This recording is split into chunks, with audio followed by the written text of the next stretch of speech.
Hello everyone, आप सभी का हमारे चैनल पर स्वागत है। आज की इस वीडियो लेक्चर में हम class 10 English pre board examination 2025 के क्वेश्चन पेपर को देखेंगे कि किस टाइप से जो क्वेश्चन है इसमें पूछे गए हैं और साथ ही ऑल क्वेश्चंस को यहाँ पे हम सॉल्व करते हुए पेपर के बारे में यहाँ पे हम लर्निंग करते हुए आगे चलेंगे। सबसे पहले यहाँ पे हम पार्ट ए में आएंगे तो रीडिंग के अनुसार यहाँ पे हमें एक पैसेज दे रखा है और इसमें से क्वेश्चन नंबर 1 से लेकर 3 तक मल्टीपल चॉइस जो क्वेश्चन है यहाँ पे पूछे गए हैं। सबसे पहले हमें पैसेज को अच्छी तरह से यहाँ पे हमें रीड कर लेना है। जैसे यहाँ पे दे दिया है, when we enter New York harbour the first thing we see is the Statue of Liberty. जब हम न्यूयॉर्क बंदरगाह में प्रवेश करते हैं तो सबसे पहले हम स्टैचू ऑफ लिबर्टी को देखते हैं। इसके बाद what impresses us most is its size and magnificence. हमें सबसे ज़्यादा प्रभावित करने वाली चीज़ इसका आकार एंड मैग्निफिकेंस का मतलब होता है शोभा है, यानी हमें सबसे ज़्यादा प्रभावित करने वाली चीज़ इसका आकार और शोभा है। इस तरह से हम पैसेज के अर्थ को यहाँ पे हम सबसे पहले निकाल लेंगे। इसके बाद क्वेश्चन किस तरह से इसमें पूछा गया है। क्वेश्चन नंबर फर्स्ट यहाँ पे दे दिया है, when we enter New York harbour the first thing we see is. जब हम न्यूयॉर्क बंदरगाह में प्रवेश करते हैं तो सबसे पहली चीज़ जो हम देखते हैं वह है ऑप्शन नंबर सी वाला the Statue of liberty. The Statue of liberty को हम देखते हैं, ये इसका आंसर हो जाएगा। इसके बाद क्वेश्चन नंबर सेकंड यहाँ पे दे दिया है, the Statue of liberty was a gift from the people of. The Statue of liberty किस देश के लोगों की ओर से एक उपहार था। ऑप्शन नंबर जो ए वाला यहाँ पे दे रखा है फ्रांस के लोगों से, ये इसका आंसर हो जाएगा। क्वेश्चन नंबर थर्ड दे दिया है, the Statue of Liberty पर्सनिफाइज।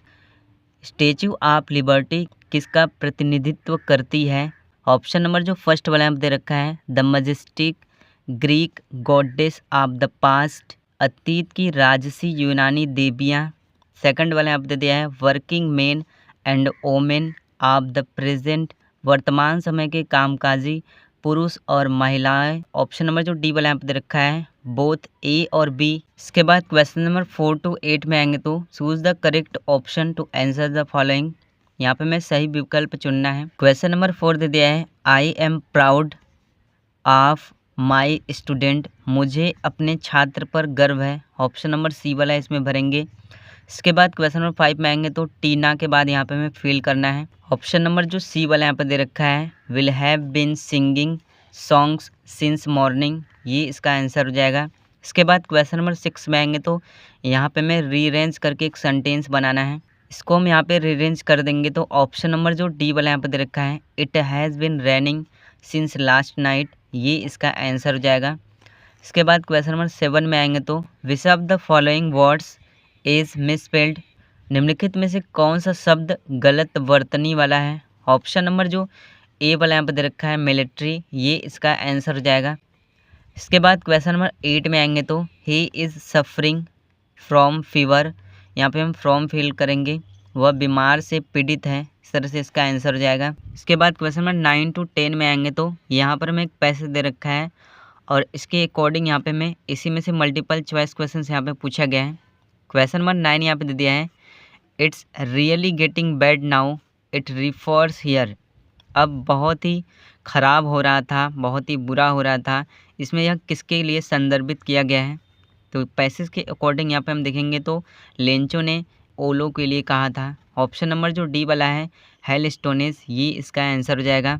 Question number 10 दे दिया है, Lencho hoped it would pass quickly because. Lencho को उम्मीद थी कि ओलावृष्टि जल्द से ख़त्म हो जाएगी बिकॉज, क्योंकि। ऑप्शन नंबर जो बी वाला यहाँ पे दे रखा है the ripe corn would be destroyed in it, क्योंकि उसे डर था कि उसकी पकी हुई मकई नष्ट हो जाएगी। ऑप्शन नंबर जो बी वाला है इसका करेक्ट आंसर हो जाएगा। इसके बाद क्वेश्चन नंबर 11 यहाँ पे दे दिया है, what did Lencho think of the post office employees. Lencho ने पोस्ट ऑफिस के कर्मचारियों के बारे में क्या सोचा। ऑप्शन नंबर जो अब वाला दे रखा है अ बंच ऑफ क्रुक्स, चोरों के समूह सोचा, ये इसका आंसर हो जाएगा।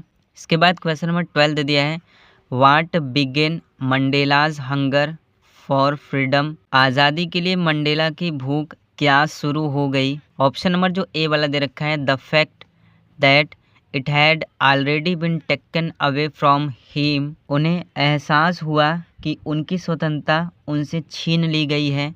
ये वाला इसका आंसर हो जाएगा। इसके बाद क्वेश्चन नंबर 13 दे दिया है, who is the author of Coorg, Coorg के लेखक कौन है, यहाँ पे हमें बताना है। ऑप्शन नंबर जो बी वाला आप दे रखा है, लोकेश अब्रोल, ये इसका आंसर हो जाएगा। इसके बाद क्वेश्चन नंबर 14 टू 15 में आएंगे तो यहाँ पर हमें एक पैसेज दे रखा है और इसी में से यहाँ पे हमें मल्टीपल चॉइस क्वेश्चन पूछा गया है। जैसे he hears the last voice at night, वह रात्रि में अंतिम आवाज़ सुनता है, द पेट्रोलिंग कार की, एंड स्टेयर और घूरता है, विद हिज ब्रिलियंट आइज, अपनी चमकीली आंखों से, एट द ब्रिलियंट स्टार, चमकीली तारों को। क्वेश्चन नंबर 14 यहाँ पे पूछा गया है, who compose the above line, यहाँ पर जो लाइन यहाँ पे दिया गया है इनकी रचना किसने की, यहाँ पे हमें बताना है। ऑप्शन नंबर जो सी वाला यहाँ पे दे रखा है, लेस्ली नॉरिस, ये इसका आंसर हो जाएगा। इसके बाद क्वेश्चन नंबर 15 यहाँ पे दिया है, what does he here at night, वह रात में क्या सुनता है। ऑप्शन नंबर जो बी वाला यहाँ पे दे रखा है, last voice of patrolling cars, गश्त करती गाड़ियों की आवाज़ें सुनता है। ऑप्शन नंबर बी वाला इसका आंसर हो जाएगा। क्वेश्चन नंबर 16 दे दिया है, हु वाज मिसेस पॉम्फ्रे, मिसेस पॉम्फ्रे कौन थी। ऑप्शन नंबर जो डी वाला यहाँ पे दे रखा है, द मिस्ट्रेस, ट्रिकी की मालकिन थी, ये इसका आंसर हो जाएगा। इसके बाद क्वेश्चन नंबर 17 यहाँ पे दे दिया है, भोली was the daughter of, option number जो डी वाला यहाँ पे दे रखा है, नंबरदार रामलाल, भोली नंबरदार रामलाल की बेटी थी, इस तरह से इसका आंसर हो जाएगा। इसके बाद क्वेश्चन नंबर 18 यहाँ पे दे दिया है, did mister लॉयजल and Mrs लॉयजल find the lost necklace, क्या श्रीमान और श्रीमती लाइजल को खोया हुआ हार मिला। ऑप्शन नंबर जो ए वाला दे रखा है ये नो हो जाएगा क्योंकि उन्हें खोया हुआ हार नहीं मिला था।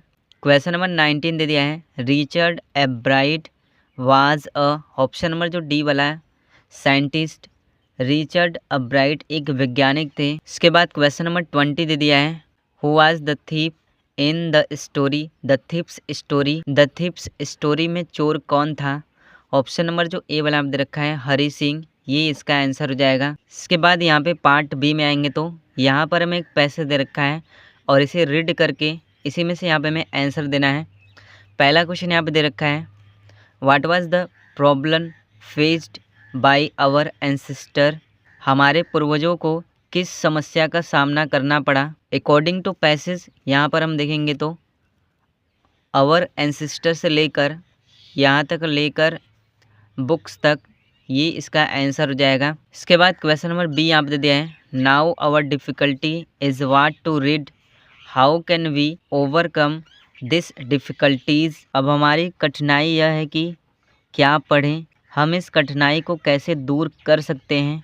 यहाँ पे हमें इसका आंसर देना है। तो अकॉर्डिंग टू पैसेज के अनुसार यहाँ पे हम देखेंगे तो नाउ से लेकर, ठीक है, यहाँ से लेकर रीड तक, यहाँ तक ये इसका आंसर यहाँ पे हम लिख लेंगे। इसके बाद क्वेश्चन नंबर सी दे दिया है, what is the opposite of the word evils, बुराई शब्द का यहाँ पे हमें अपोजिट बताना है। इसका अपोजिट यहाँ पे हम देखेंगे तो गुडनेस हो जाएगा। बुराई का जो विलोम शब्द होता है वो अच्छाई होता है। इसके बाद क्वेश्चन नंबर डी दे दिया है, find a word in the passage which means for fathers, यहाँ पे हमें गद्यांश में वह शब्द ढूंढना है जिसका अर्थ पूर्वज है। यहाँ पे हम देखेंगे तो एंसेस्टर्स, ठीक है, एंसेस्टर्स मीन्स होता है पूर्वज।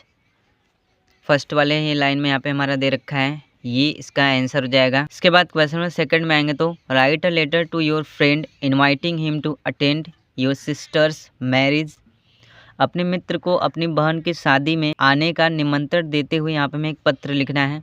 क्वेश्चन नंबर 3 में आएंगे तो write a report on Diwali celebration in your village और city in about 80 to 100 word, अपने गांव या शहर में दिवाली उत्सव पर यहाँ पे हमें एक रिपोर्ट तैयार करना है। 6 मार्क्स का जो क्वेश्चन है यहाँ पे पूछा गया है। अथवा करके यहाँ पे हम पॉपुलेशन पर आर्टिकल लिख सकते हैं। आर्टिकल आपको किस तरह से राइट करना है, आर्टिकल टॉपिक पर मैंने अलग से वीडियो बना रखी है, आप वहाँ से सीख सकते हैं। इसके बाद क्वेश्चन नंबर 4 में आएंगे तो ग्रामर से रिलेटेड जो क्वेश्चन है यहाँ पे पूछे गए हैं। क्वेश्चन नंबर ए यहाँ पे दे दिया है, Mohan said to me are you writing a letter. इसको हमें यहाँ पे इनडायरेक्ट स्पीच में यहाँ पे हमें चेंज करना है। इनडायरेक्ट स्पीच में इसको हम किस तरह से चेंज करेंगे, Mohan asked me if I was writing a letter, इस तरह से इसको हम इनडायरेक्ट स्पीच में चेंज कर देंगे।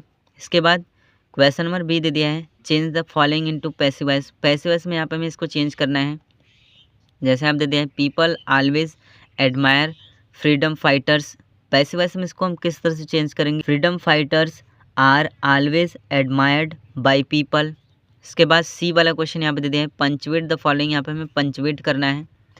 सो ही यहाँ पे जो दे रखा है इसको हमें यहाँ पे कैपिटल में लिख देना है। ही सेड टू मी के बाद यहाँ पे हम कॉमा लगा देंगे, आई को कैपिटल में लिख देंगे, ये इन्वर्टेड कॉमा में बंद कर देंगे, एक डायरेक्ट सेंटेंस बनाना होता है।